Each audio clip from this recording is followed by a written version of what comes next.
Smashing Security, episode 333, Barbie and the Stalking Spouse, with Carole, Theriault and Graham Cluley.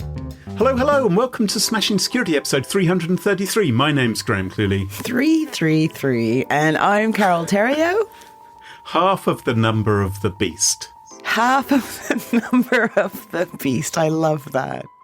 There was a virus called the number of the beast. I think it added 666 bytes to the end of your .com files.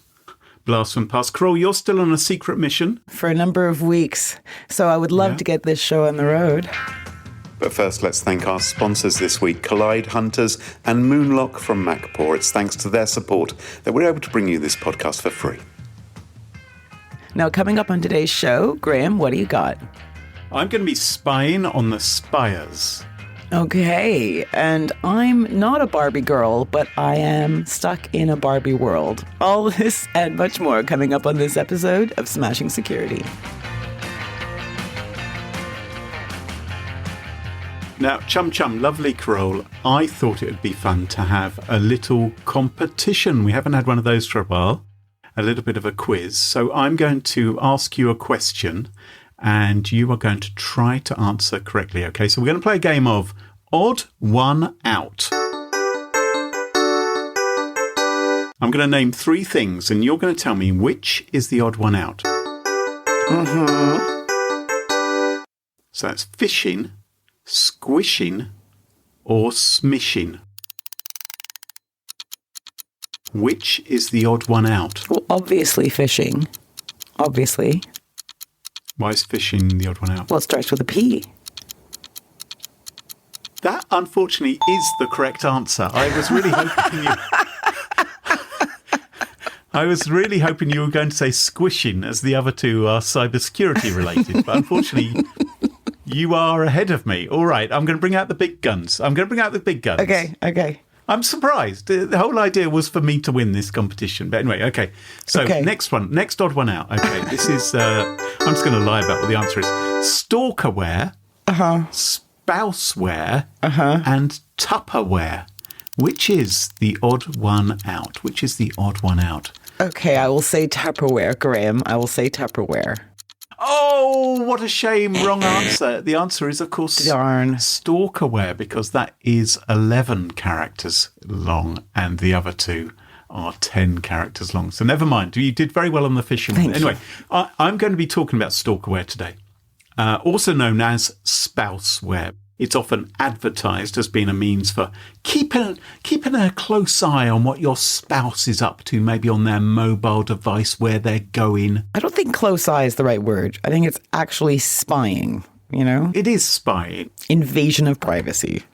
Well, I tend to agree with you. I find it really rather disturbing that people do this. People are installing secret software onto their spouse's smartphones. Maybe it's not always their spouse, of course. It could be someone else that they have an interest in. Silently watching who they're in contact with, scooping up their photos, grabbing their call logs, recording conversations, logging their location in real time. If I found out someone was doing that to me, I would be incensed. Hi, Mark Zuckerberg. You wouldn't... You're in a relationship with Zuckerberg. Hey, Jeff Bezos. You'd be so lucky. You wouldn't find that attractive. You wouldn't think, oh, he likes me so much. He likes to make sure that I'm safe at all times. It's like that Sting song. Was it Sting or Police, Every Breath You Take? Oh, yeah. Yes. Like basically stalking the woman completely. And everyone's like, it's so romantic. Yeah. Yeah. Yeah. Not really so much, is it? So I'm talking about a type of stalkerware, which is called SpyHide. And it has a website. And it's advertised as a method for you to keep tabs on your romantic partner. So if you suspect they're having an affair or lying about where they are or in secret contact with someone else. That's how they market it?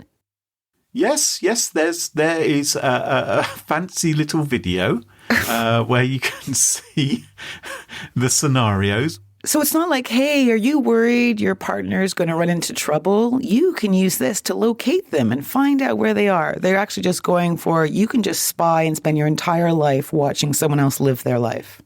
to be honest, the clue is in the name. They actually call it SpyHide. They don't call it, take care of your partner or something like that. I'm such an idiot. I was thinking hide like cowhide.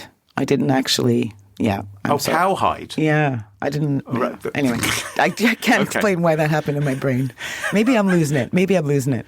But you are right. Quite often, stalkerware is promoted as a way of, keeping an eye on a loved one in case they have a car accident or get lost and get in some spot of bother. Rather like the software some people put on their kids' phones to see where they are and, to keep an eye on them and helicopter around them. Right, exactly. So obviously, this isn't something which people want on their phones. SpyHide hides on your Android smartphone, and it's really difficult for inexperienced users to tell that SpyHide is on their phone. It disguises itself with an innocuous-looking icon, calls itself like Google settings or something. It's hard to remove. It's not available on the Google Play Store. It's banned from there because they obviously don't like apps like this. You have to go and get it from SpyHide's own website. Oh, right. So you would have to deliberately go to the SpyHide website or be tricked into going there or whatever to have it downloaded onto a third-party device you wanted to spy on? Yeah, it seems like there's a variety of ways of getting it installed on people's devices. So it may be that, of course, your partner has had temporary access to your device and so they've installed it without you knowing and set it up. But there may also be social engineering tricks which can be used. Hey, here's the list for today's shopping. Right. Something like that. So the big problem with stalkerware is the huge amount of sensitive information it's scooping up about its targets, which can be obviously looked at and trawled through by your stalker or your jealous partner. And that huge amount, the actual size of the data, that's a big problem as well, because that has to be stored somewhere by the spyware firm. They're going to put that somewhere up in the cloud so that the stalker can access it via their dashboard, hopefully behind a secure password. Oh, Lord. So, right, you're beginning to get the feel for what's going to happen here. And it may surprise you to know that some of the developers of stalkerware in the past have been a little bit lax when it comes to their own security. You would think, as their work in this field, that they would take a little more care. But surprisingly, a number of these stalkerware, spouseware companies have come a cropper in the past. Now, a Swiss-based security researcher has just recently blogged about how the makers of SpyHide, not to be confused with cowhide or moosehide or any other kind of hide, SpyHide, accidentally left part of their back end exposed. Dun, dun, dun. Pull your trousers up, people. Right, yes, exactly. Yeah.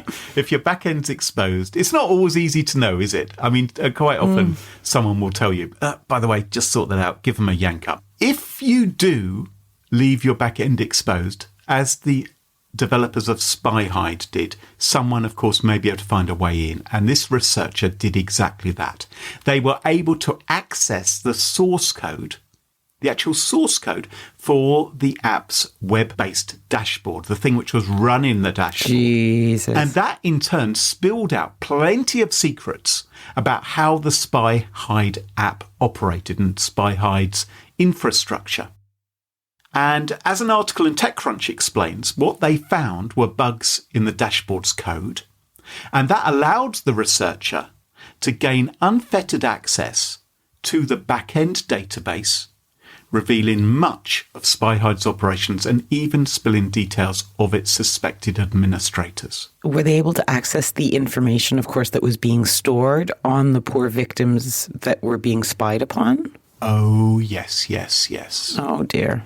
In all, they were able to gather records of 60,000 SpyHide compromised Android devices, dating back to 2016, including call logs, text messages, precise location history dating back years, as well as information about every file, when every photo or video was taken and uploaded, when calls were recorded, how long for. Just one smartphone in the US, which had been compromised by SpyHide, had quietly uploaded more than 100,000 location data points going back years. Fuck off. Oh, my God. So this just all spilled out.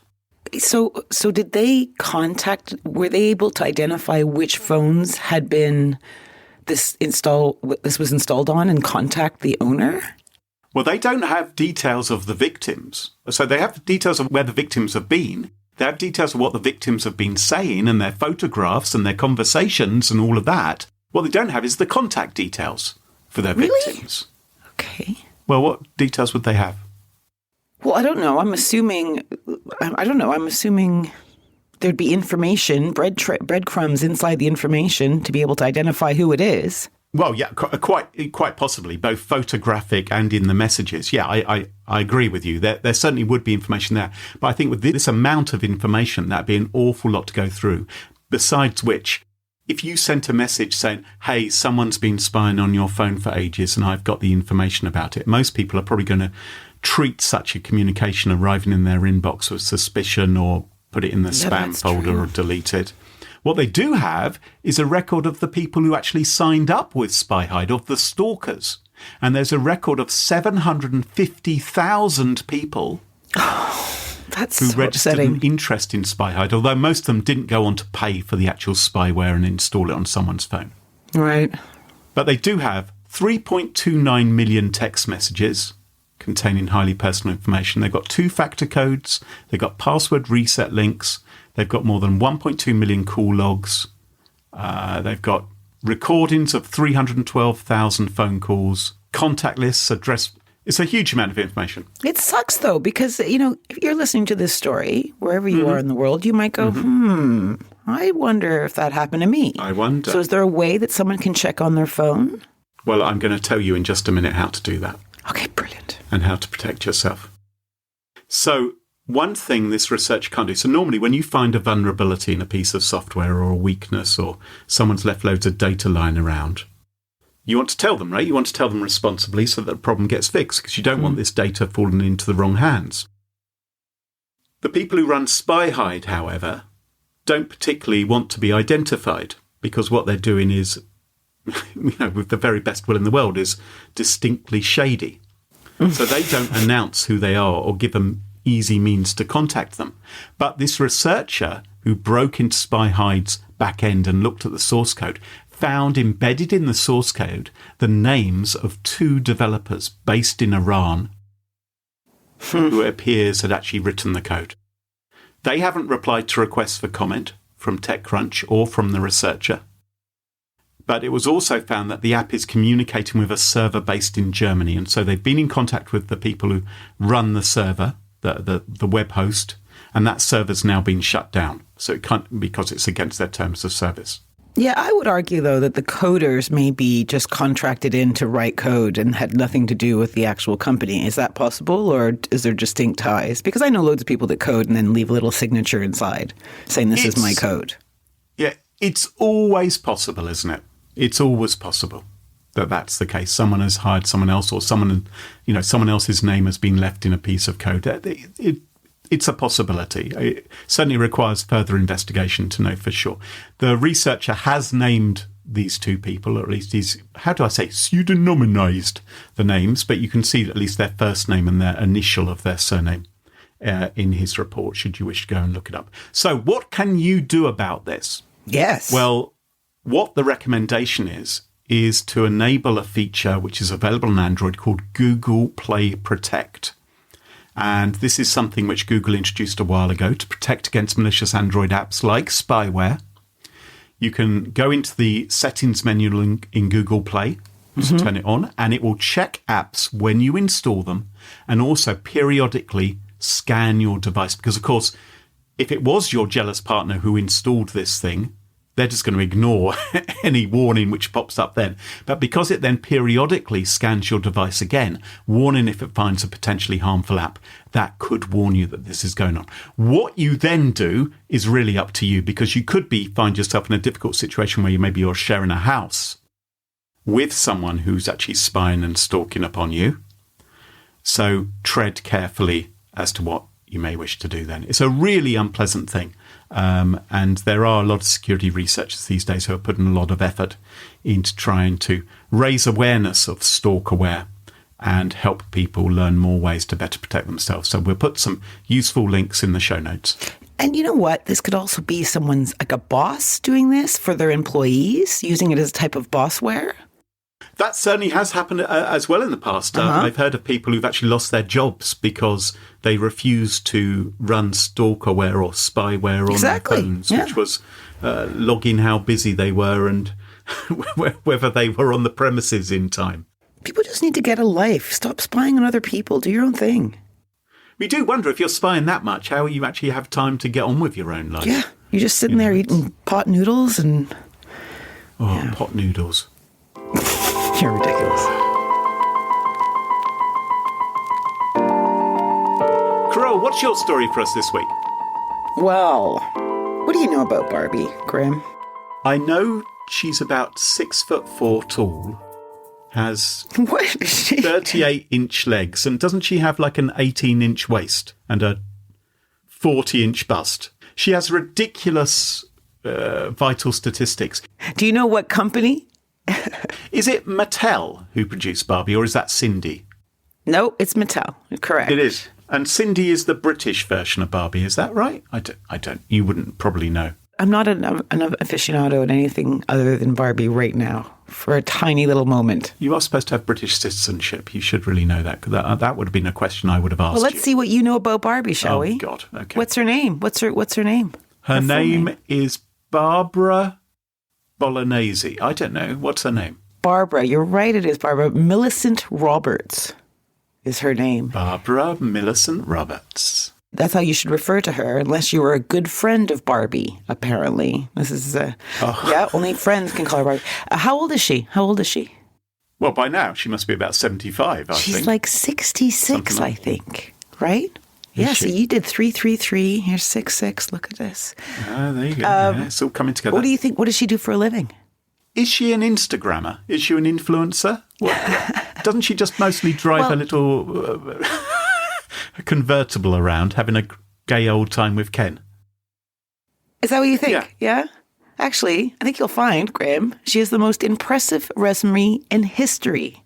More than 200 careers, including paleontologist, Desert Storm medic, McDonald's cashier, zoo doctor, business exec, secretary, Catwoman, and even a Canadian Mountie. She's been to space twice and has run for president 6 times. Did she win?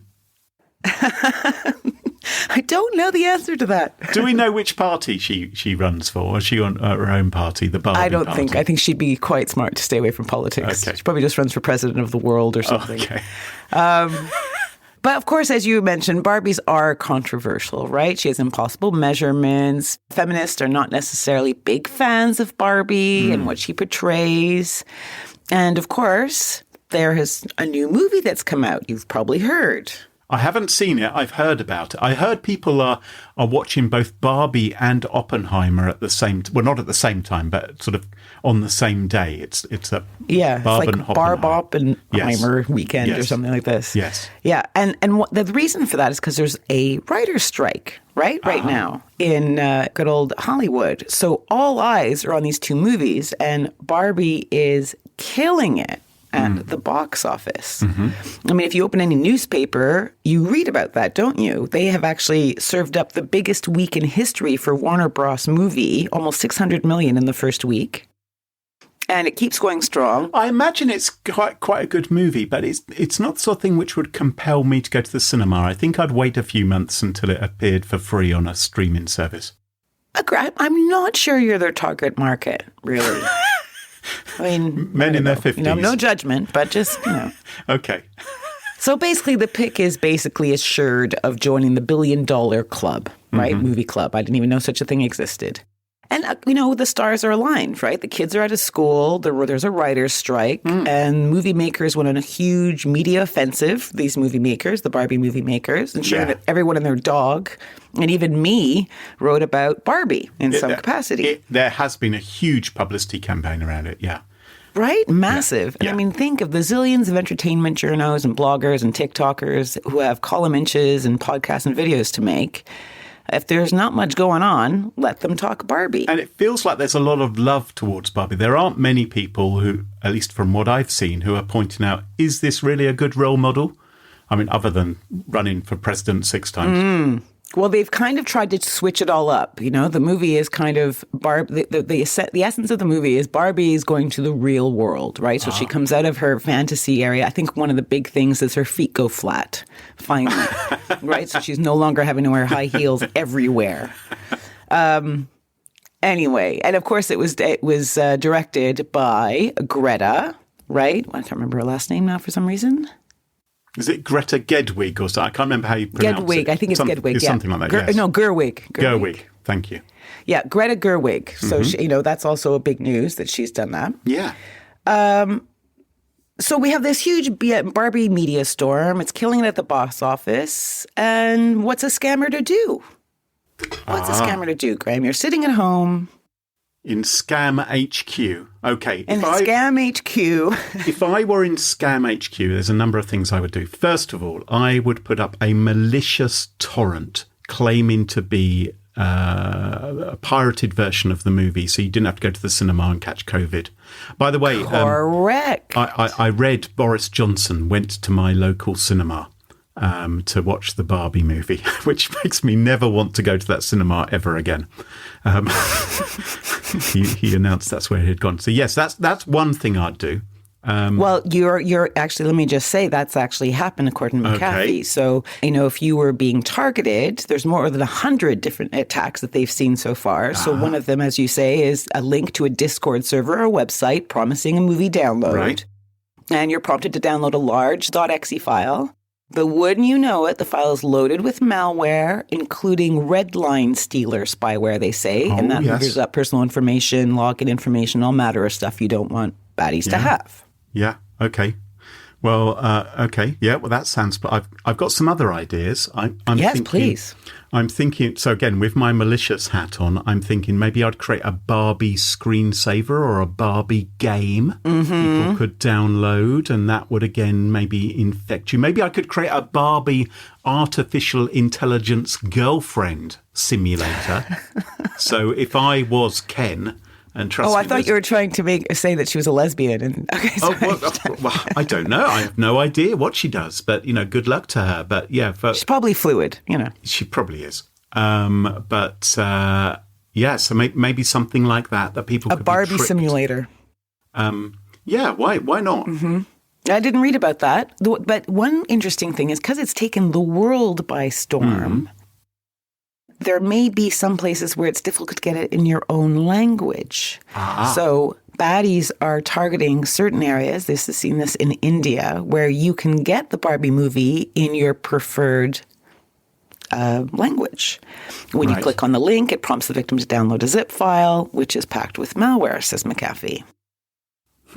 So they say there's at least 100 new instances of Barbie-related malware. And the thing is what do you do to protect yourself? Do you want to have a go at that?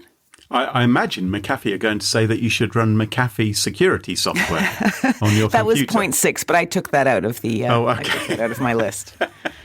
Well, don't download pirated software. Would be one recommendation. Yeah. Go to legitimate sources for your stuff. Trusted retailers and streamers. Yeah. Yes, that'd be a good idea as well. If you do install anything, don't give it exceptional permissions to access sensitive information on your phone, perhaps. Yep. Don't click on ads and Facebook. Yes. Watch out for dodgy promos or offers or giveaways. Yeah, and also, why not just get on something which was trending 20 or 30 years ago, like the Furbies or something like that? Why not think, actually, rather than watching Barbie, we are going to watch Teenage Mutant Ninja Turtles? Because probably there aren't any scammers. Blast from the past. Yeah, all the scammers have moved up. Because I'm sure these scammers, they're simply looking for what is trending at the moment. They may even have this done algorithmically. And say, right, this movie's hot, therefore that'll be the disguise du jour. Exactly. And like you were saying earlier, like, what are people saying about this film? It does seem, from my echo chamber position, that most people online seem to be quite impressed with the film. But there are a few naysayers. There's one TikToker influencer named Brooke James who was unimpressed. And 1.2 million people saw her video saying, if I had to scale it from 1 to 10, I'd give it a 3, and that's being kind. And she advised that people shouldn't waste their money going to see it. And apparently they're calling it a viral video because it's one of the only naysaying videos.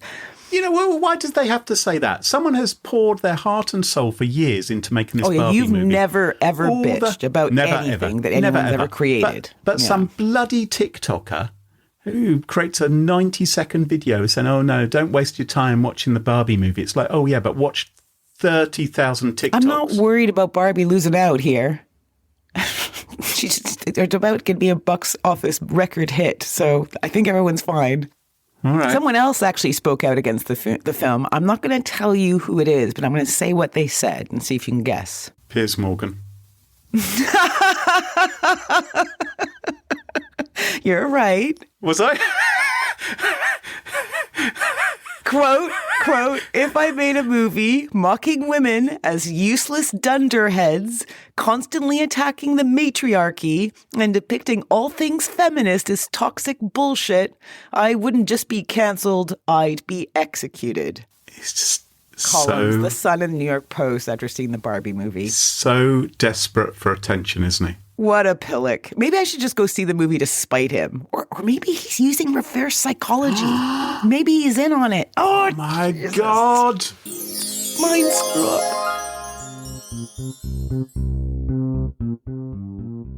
Mac users might come off as overconfident, and not only because they use beautiful Apple devices. 28% of them believe that Mac computers don't have malware.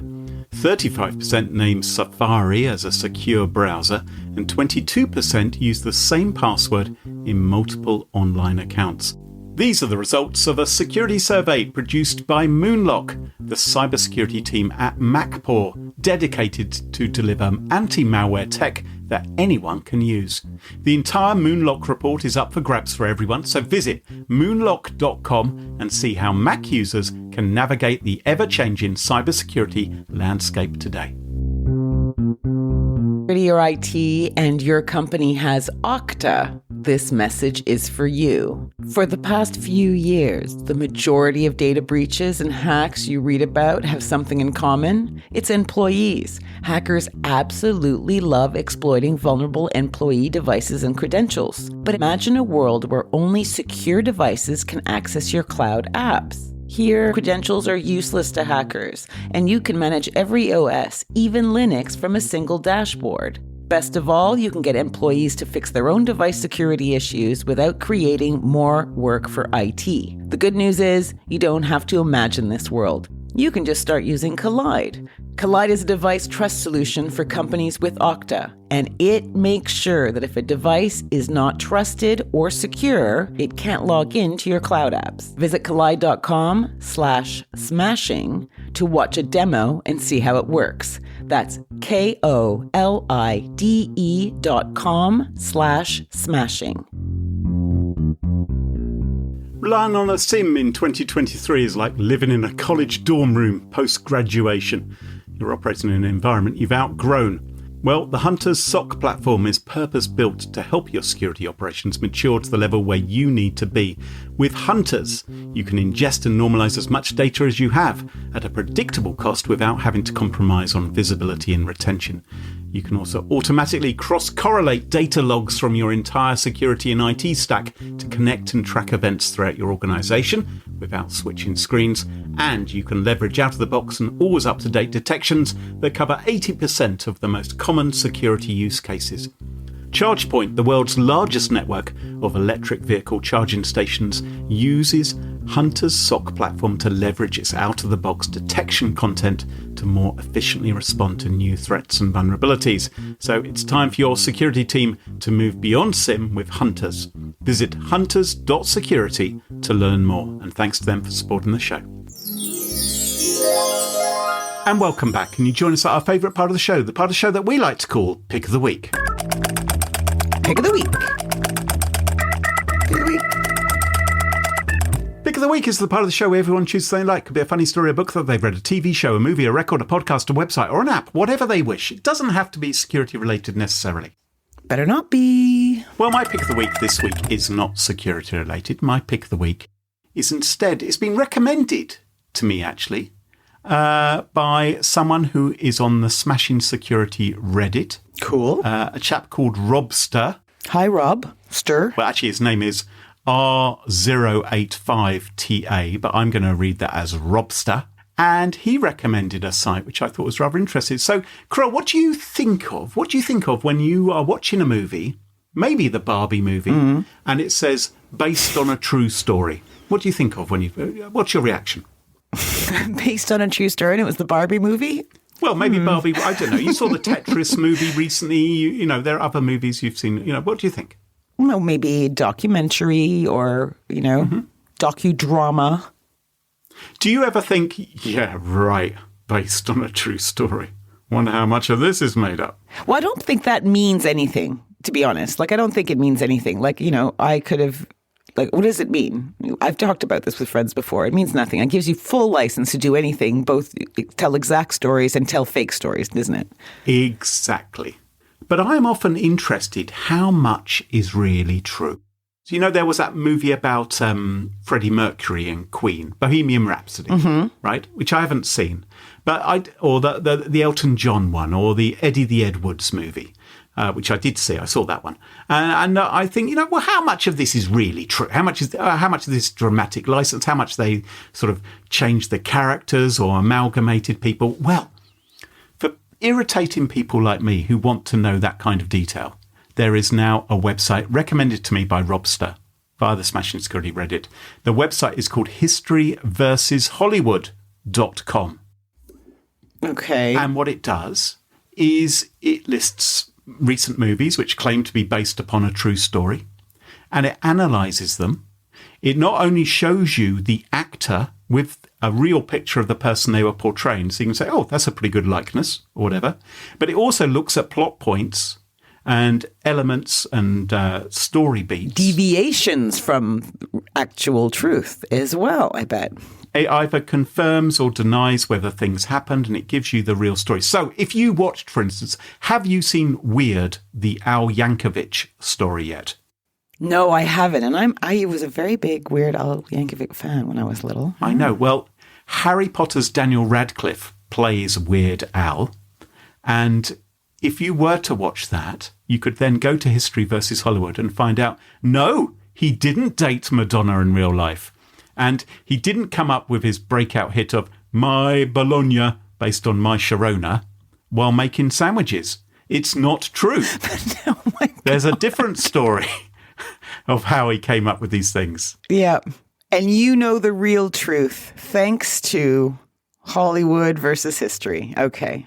Exactly. Right. If I were to go and see the Barbie movie, I would go straight on History versus Hollywood afterwards and see, well, how well does this match the true story of Barbara Millicent Roberts? And then bore everyone senseless, right? Every dinner party or place of gathering going, actually, I think you'll find. I understand. That is really the story of my life, that refrain, me saying... Isn't it? I think you'll find that isn't actually what happened.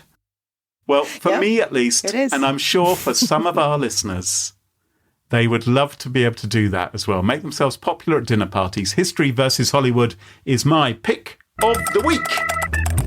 Brilliant. Carole, what's your pick of the week? Well, I don't want to disappoint, obviously. So I have a podcast for my pick of the week. Oh, Goes excellent. Wild. Do you my autocorrect just changed that to the crowd goes mild? It's from Tortoise. This is a podcast channel, and it's called The News Meeting. I think I told you about it a few weeks ago, Clue. In part because the host, James Harding, sounds an awful lot like your older brother. Oh. Let me tell you the gist of the podcast. So you have three journalists from different backgrounds representing different papers. And they all take turns to pitch a story as a front pager. So they take topical events of that week and build a case around a particular story as to why it should be the lead story. Oh, I like the sound of this. Yes. Right. And then the other journalists may ask questions, and try and prod holes into it. The host will ask questions and probe. And then at the end, the host makes a call as the kind of editor-in-chief and says which one he chooses of the three stories and explains why he's done so. Right. It's great. I think James Harding's voice is just perfect for radio. And I like all the journalists he's had on. He gets a different bunch every week. Hang on. You think my brother's voice is perfect for radio? You don't think... I do. I've told you that already, actually. But you don't think his brother, who has a successful cybersecurity podcast, which he co-hosts, you don't think that he has a great voice for radio? Well, he has a podcast already. Okay. The other brother, which I'll remain nameless. It's a really neat, this is why I'm mentioning it. It's a really neat way for people to see how a story might be selected to be on the front page. Right. We've got a background in PR and communications and all that. So we've kind of have an inside view on that. And I think it's pretty true to form. So you can hear a variety of intelligent arguments as to, for or against running a story. And I really like it. I've been listening to it every week. So if it sounds like your cup of tea, I'd say check out the News Meeting podcast from Tortoise. Find it wherever you get your podcast from. And that's my pick of the week. Who's it from? Is it Tortoise? Tortoise, yeah, it's like a podcast channel. And tortoise is as in the animal? Yes. What, am I saying it weirdly? Tortoise? No, you weren't saying it. Some people say tortoise, don't they? How do we feel about those people? People who say tortoise. I feel fine with them. You're fine with them. That's good, Carole. That's good. We embrace everybody here. And that just about wraps up the show for this week. You can follow us on X. We're not allowed to call it Twitter anymore. At @SmashInSecurity, no G. X wouldn't allow us to have a G. That sounds ridiculous. We also have a Mastodon account, and look up Smashing Security on Reddit, where maybe you've got some suggestions for picks of the week as well. And don't forget to ensure you never miss another episode. Follow Smashing Security in your favourite podcast apps, such as Overcast, Spotify, and Apple Podcasts. And huge thank you to this episode's sponsors, Collide, Hunters, and Moonlock from MacPaw. And of course to our wonderful Patreon community. It's thanks to them all that this show is free. For episode show notes, sponsorship information, guest lists, and the entire back catalogue of more than 330 episodes, check out smashingsecurity.com. Until next time, cheerio, bye-bye. Bye-bye.